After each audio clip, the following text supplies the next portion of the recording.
We'll start off this discussion on the Belt and Road Initiative and the Philippine role in this with an article from Darlene V. Estrada written under the auspices of the Foreign Service Institute of our Philippine Department of Foreign Affairs. The title is the Belt and Road Initiative and Philippine Participation in the Maritime Silk Road. Darlene Estrada goes into a description of the Belt and Road Initiative and the AIIB describing the membership of the Philippines here, saying it is a move indicative of Philippine interest in China's massive infrastructure project, which is the Belt and Road Initiative, the land route, and the Maritime Silk Road. And so this is a paper to help the Foreign Service Institute students understand the BRI. It's really called now the Belt and Road Initiative for short. It has transitioned from what was it was known as the Belt and Road, the Maritime the Belt and Road. Ubor, I think. Ubor, I think. Well, anyway, it's now the Belt and Road Initiative. There have been so many names. The New Silk Road, and so on. And Darlene says, in 2013, Chinese President Xi Jinping declared the building of the Silk Road Economic Belt and the 21st Century Maritime Silk Road, now collectively known as the BRI Project or the Belt and Road Initiative Project, to enhance connectivity between Asia, Europe, and Africa, and facilitate smoother trade flows and, if successfully implemented, ultimately improve regional economic growth and development. So she goes through the history of the Belt and Road, and that was 2013. It is now 2017. In 4 years' time, there have been dramatic developments, achievements, and gains. In the past 2 months, we in this program, the Journeys, Chronicles of our Asian Century, reported the departure of the train from China's point, arriving in London, and then the London train now has come back to China, making a full circle already, proving the viability of this belt. And now for the Maritime Silk Road, we still have to see the demonstration of this. We have a map of the Maritime Silk Road. If you can look at that, in previous maps, the South Pacific route is not identified. Now it extends to the South Pacific, starting from Europe, and goes down through the Indian Ocean, the Malacca Straits, China Sea, and South China Sea, China, and the Philippines, the west of the Philippines, and down to South Pacific. So the role of the Philippines is now becoming clearer. We have to keep in mind also, in the Philippines, we have discussions on whether this route should go through our western side of the Philippines or to the eastern, as proposed by Ado Paglinawan. You remember in our discussion with the UP Diliman Book Club. You have your own idea of how this should be developed. Maybe we can go briefly into that. This old plan from the Marcos time of cutting through Batangas from where? Manila to into Quezon. To Quezon. I think it's Atimonan, from Atimonan to Rosario, I think. I don't know about that particular But town. how does it cross over there? Through Ciudad Real and to Infanta? Real. I mean, instead of the vessels coming from the Pacific, going up north, up to Balintang Channel, or going south, crossing San Bernardino Strait. That is, San Bernardino is at the end of Bicol, between Bicol and Samar, northern Samar, to reach Manila, or from Manila or from China to go to the Pacific, they will have to they will just have to unload this container goods via Manila or export processing zone.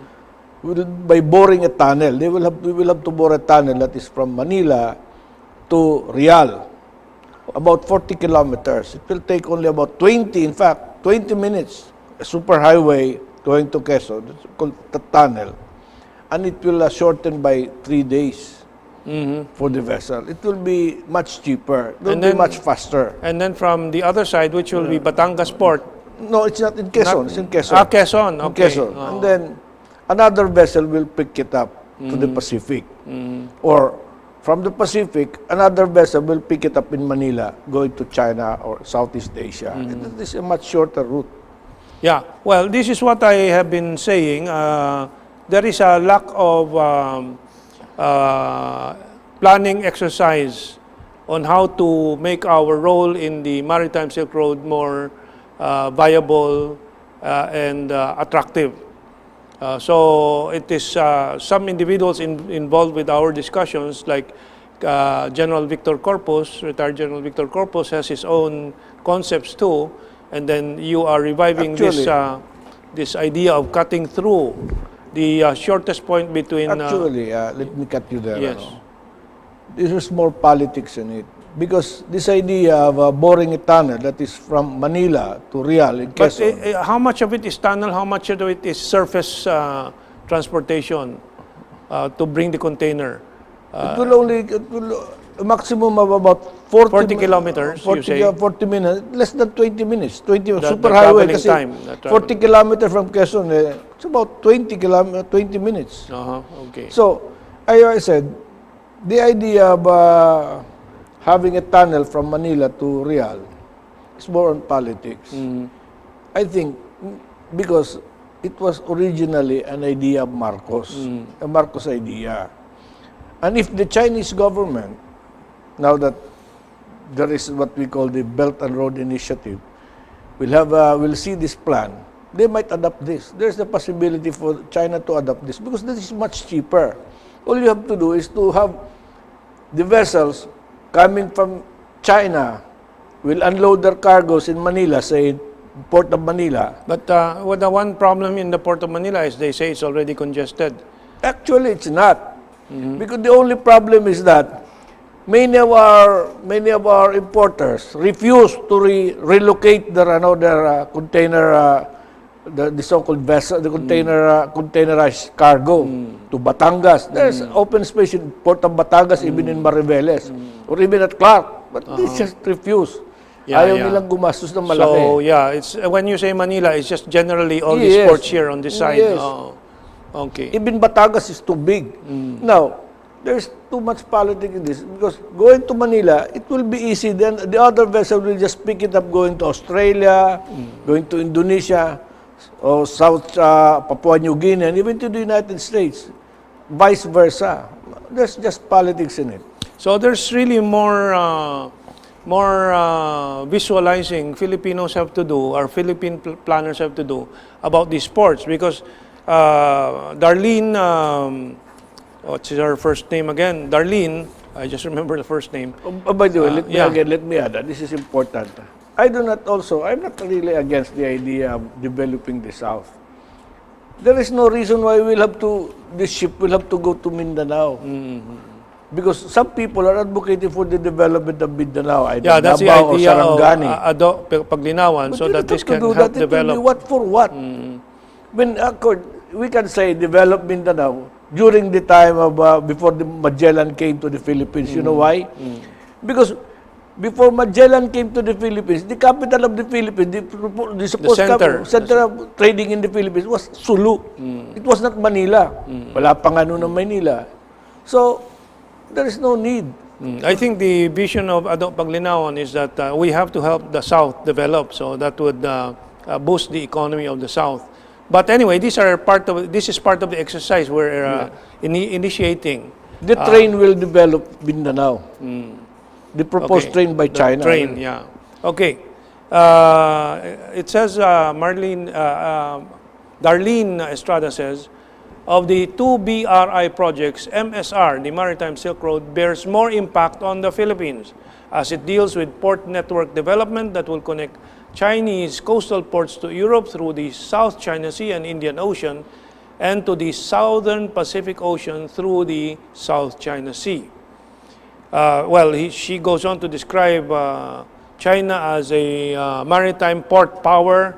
14 of the top 20 ports by volume in 2013 to 2015 were reported as belonging to China.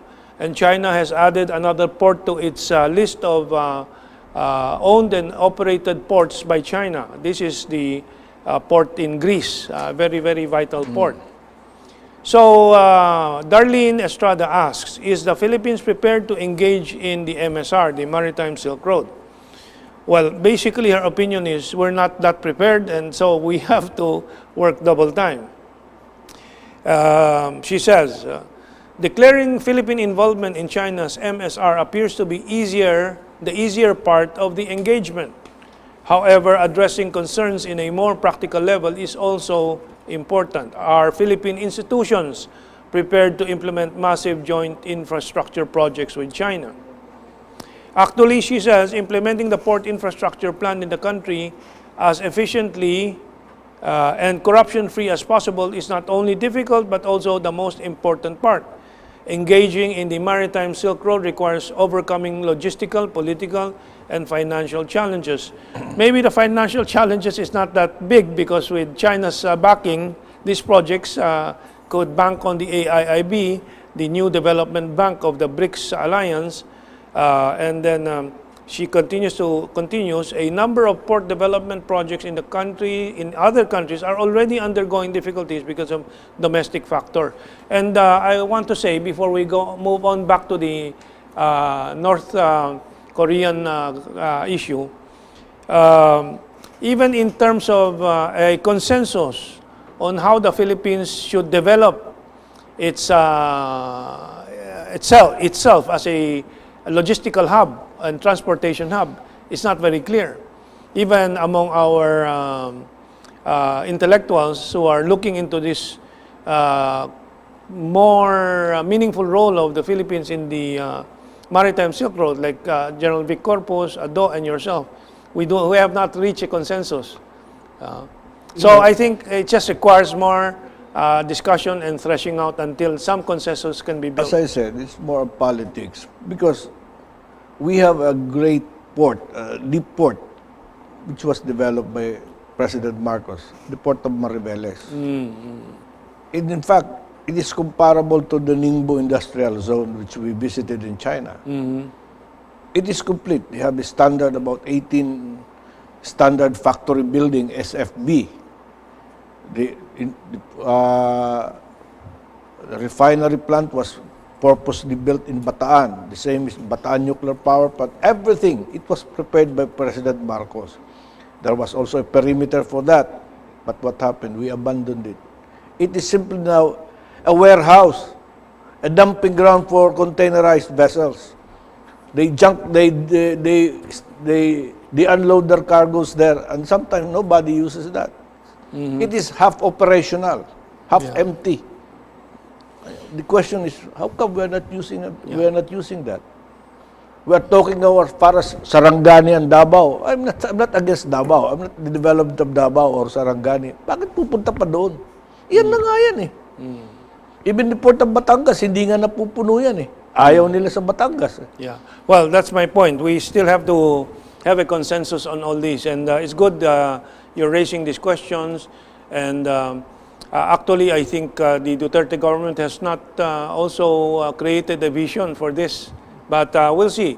President Duterte is attending the OBOR, the One Belt, One Road summit in Beijing this May 14, 15, if I'm not mistaken. Yeah.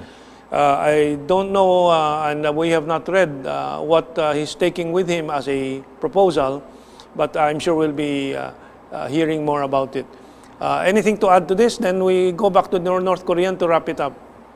Okay, so let's go back to the North Korean crisis. What we have established is that, of course, I think the point you've made also, and the facts of history point to this interest of the U.S. to maintain their bases there, Yes. and using the North Korean threat, so-called threat, as a cover, as you say, to justify their stay in United South Nations, they Korea. have been Yeah. using the United Nations command.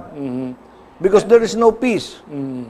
And they refuse to sit down with North Korea to settle that peace To agreement. replace the United States, North Korea simply demanding the replacement of the old agreement, an armistice, which is a temporary cessation of hostilities, the permanent peace.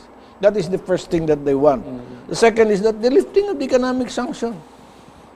But the United States refuses to sign all that, to listen to that demand, demand. Now, if the United States, let us change situation. If the United States will sign a permanent peace with North Korea, then it will have the moral ascendancy now to demand.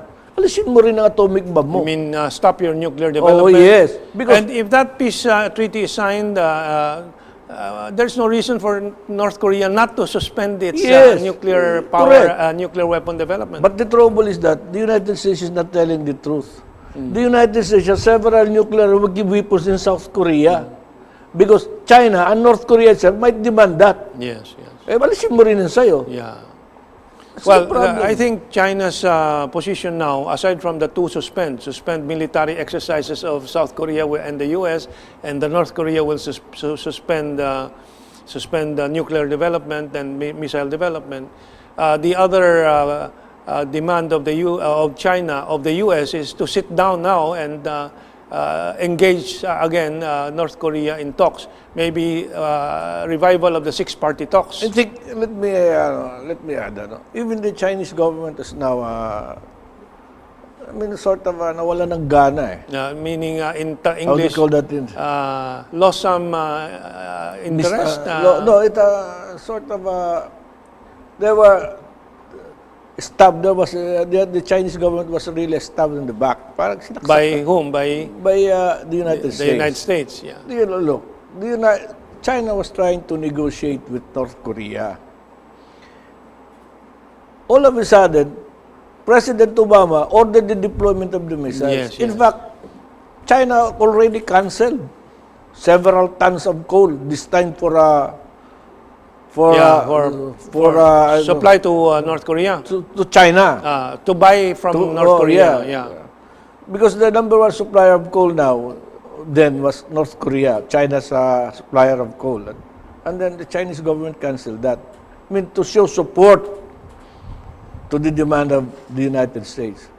But all of a sudden, without the Chinese government being aware of it, Yeah. Obama decided to give a go signal to ship the THAAD missiles Yeah. to South Korea. You're saying that actually the deployment of the THAAD was an agreement between the U.S. and the Korean military, and the civilian Yes. government There was- has not given explicit Yes, go signal.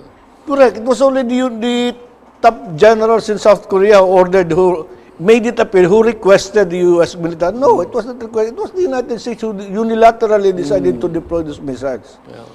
Okay, well, anyway, in the coming weeks, we'll have more on this, and we hope it's resolved peacefully. We've run out of time, Rod. So what would you like to tell our audience again for this episode? Well, I would like to let our audience understand that an agreement cannot be one-sided. The United States has to give in. For instance, North Korea is not demanding something which is impossible. They're simply demanding the signing of a peace agreement and the lifting of the economic sanctions. It is similar to what happened in Cuba. You remember in Cuba, they made it appear that the Russians simply withdrew all their missiles in the island. But they never admitted that in return, the United States agreed to withdraw its missiles From Turkey. From Turkey, yeah. yes. Yeah. So, well, let's hope this gets resolved very soon, and China is doing everything that it can to help both the U.S. and North Korea resolve this peacefully. Well, we've run out of time too, so tune again next week for more of these developments about Asia, about the Asian century, and about Philippine-China relations. Have a good weekend.